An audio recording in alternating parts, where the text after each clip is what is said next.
Hi, I'm Zoe Hyde, and you're here with Furry Friendgineers. I'm here today with Kristin Goppel. Kristin, why don't you introduce us and tell us a little bit about yourself? Sure. As Zoe said, I'm Kristin Goppel. I'm a senior program development manager here on the corporate partnership team in corporate education at WPI. This is my dog, Daphne. She's 7 years old. She's a golden retriever, and she's a puppy at heart, I guess. People love her.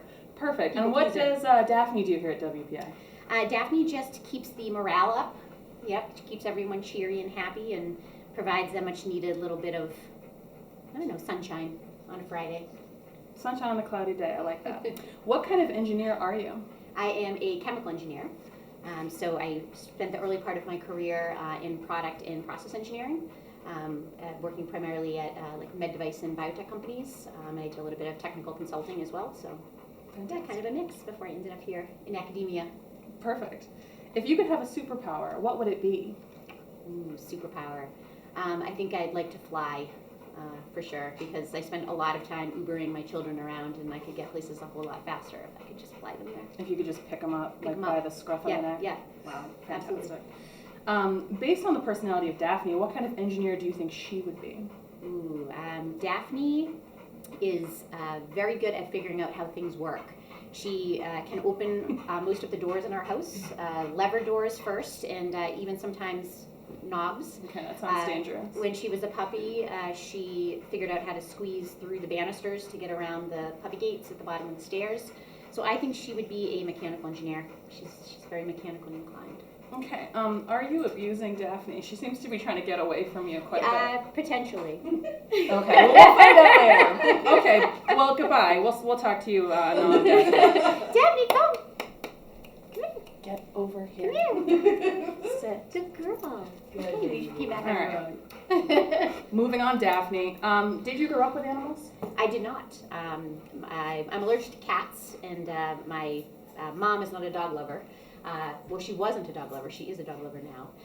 But so we never had pets growing up, even though I really wanted one. And so I sort of made myself a promise as soon as I was in a position to get a dog, I would, and I did. Is Daphne your first dog? She is not. She's our second golden. Our first golden passed away when our kids were really little, and so that's when Daphne joined our family. Awesome. Daphne. Come here, girl. Daphne. Come here. Hi. I have some questions for you. Can you answer questions? Excuse me. Dr. Zoe. Where do you get your hair highlighted? It's gorgeous. Is it cheap? Oh my God. It's natural. Got lost in your eyes. It's all natural. When did you know you wanted to be an engineer? Probably in high school sometime. Prior to that, I had lots of different things that I thought I might be. Sort of the marine biologist, the astronaut, the professional skier. That was another one there. Less likely, probably. And then I thought I would be a doctor.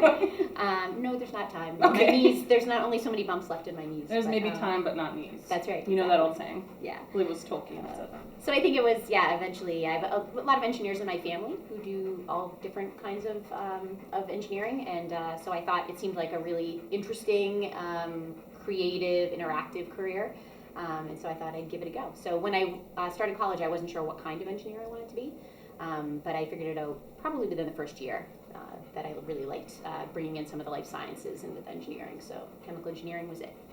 Is there an opportunity for you to be a chemical engineer on skis? Ooh, that's intriguing. Yeah, that's for free. Really you can take that home with you. Now for something really challenging. Okay. I hope you're ready for this. Okay. How many golden retrievers, on average, would it take to move a Ford Focus 13 and a half feet? Ooh, Ford Focus, that's a small car. Right? Yeah. Pretty small. Yeah, manageable. I'm going to say 50. 50! That's a lot of sausages. What should people know about your specialty? I think that they should know that when biotechnology, so a lot of chemical engineers work in biotechnology, and that's where I've done most of my work, and that's where I focus most of my time and energy here at WPI. I think what I'd like people to know about it is that here in Massachusetts, when you hear biotechnology, you think pharmaceuticals and other treatments, the cellular therapies, and that's absolutely a huge part of biotechnology. But biotechnology is really anything that uses a living organism to help facilitate the creation of a useful product. And so there's lots of other things that biotechnology encompasses. So things like biofuels, wine, cheese, beer, biomaterials, like important stuff like wine, cheese, and beer. Yeah, exactly. Yeah. So it encompasses a lot of different things. Even like creation of pest-resistant crops. So it's a very broad field, and there's lots of people working in it, doing good work. Now for something a little more challenging. An adult dog has 42 teeth, as you're familiar with, and a great white shark has 300. Who would win in a pie eating contest?